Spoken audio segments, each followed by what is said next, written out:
আজকে আমি তৈরি করে দেখাবো পনিরের চপ। নিয়েছি একটি ডিশে নিয়ে নিলাম আমি পনিরগুলোকে হালকা করে ভেঙে নিয়েছি। এবার এতে আমি দিয়ে দেব সেদ্ধ করা আলুটাকেও আমি কুড়িয়ে নিয়েছি গ্রেটারে। সেদ্ধ করা আলুটা দিয়ে এবার আমি হালকা হাতে মিশিয়ে নেব আলু আর পনির। খুব জোরে মাখবো না, হালকা করে দুটোকে আমি মিশিয়ে নিচ্ছি। এবার এখানে আমি মেশানো হয়ে গেলে ভালো করে মেশানো হয়ে গেলে এবার এতে আমি দিয়ে দেব কুচানো পেঁয়াজগুলো একটু ছোটো ছোটো করে কেটে নিয়েছি যাতে খুব ভালোভাবে মিশে যায়।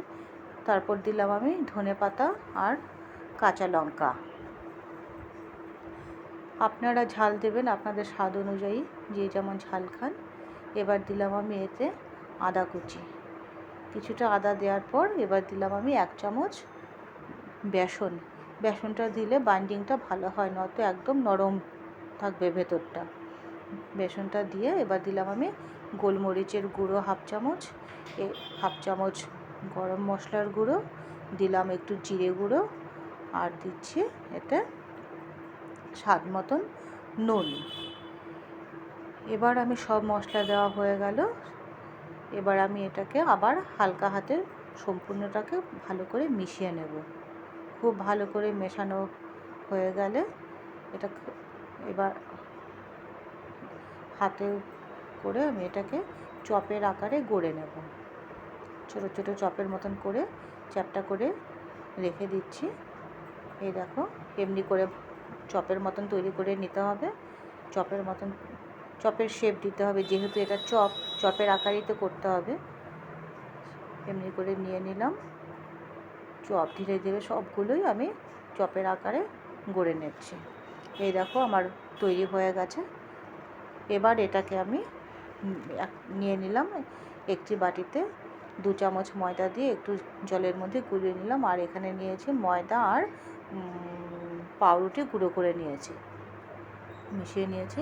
এবার পাউরুটি আর ময়দাটাকে এখানে গুঁড়োটাকে মাখিয়ে নিয়েছি এই চপের মধ্যে। মাখিয়ে নিয়ে এবার আমি এই ময়দার গোলার মধ্যে ডুবিয়ে আবার এখানে আমি এই গুঁড়োটার মধ্যে মেখে নেব, কারণ এতে কোটিংটা খুব ভালো হয়, ওপরটা মুচমুচে হবে।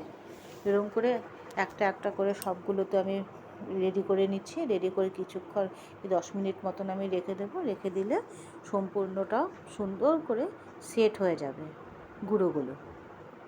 এবার দেখো কি সুন্দর হয়েছে, মশলা এই ব্রেড ক্রাম্ব দিয়ে যে মাখিয়ে রেখেছে সুন্দর সেট হয়ে গেছে। এবার আমি নিয়ে নেব একটি কড়াইতে দিয়ে দেবো আমি সাদা তেল। দিয়ে দিলাম সাদা তেল। এই তেলটা হালকা গরম হয়ে এসেছে। এবার হালকা গরমের মধ্যে দেবো আমি চপগুলো, আস্তে আস্তে আমি দিয়ে দিচ্ছি। স্টিমটা খুব কমিয়ে দিতে হবে, কম আঁচে ভাজলে পরে ভেতরটাও ভাজা হবে, উপরটাও ভাজা হবে। আর যদি বেশি আঁচে দিই উপরটা ভাজা হবে, ভেতরটা কাঁচাই থেকে যাবে। সেই জন্য স্টিমটা কমিয়ে খুব বেশি হিট করিনি। আর চপগুলো দিলাম, একবারে অনেকগুলো দেবো না, দিলে পরে উল্টাতে বা ভাজতে অসুবিধা হবে। 2-3টে করে ভাজতে হবে। ভেজে নিচ্ছি।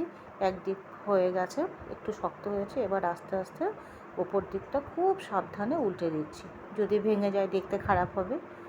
হ্যাঁ, এবার একটা উল্টালাম, ব্যাস। আস্তে আস্তে সবগুলো উল্টে দিচ্ছি। উল্টে দিয়ে ওপাশটাও আমি এরকম লাল করে ভেজে নেব। লাল না, বাদামি রঙের ভেজে নেব। যখন ব্রাউন কালার হয়ে আসবে তখন বুঝতে হবে চপটা আমাদের হয়ে গেছে। এখন তুলে নিচ্ছে। এরকম এক এক করে সবগুলো চপ আমি ভেজে নেব। দেখো কি সুন্দর হয়েছে, ওপরটাও হয়ে গেছে, ভেতরটাও হয়ে গেছে। এই চপগুলো মোটামুটি 10 মিনিট মতন ধিমে আঁচে 10 মিনিট মতন ভাজলে খুব টেস্টি হয়। ভেতরটাও ভালো করে ভাজা হয়েছে, ওপরটা কাঁচা থাকে না। দেখো 2 পিঠ লাল করে ভেজে নিলাম। এবার আমি সাজিয়ে সবগুলো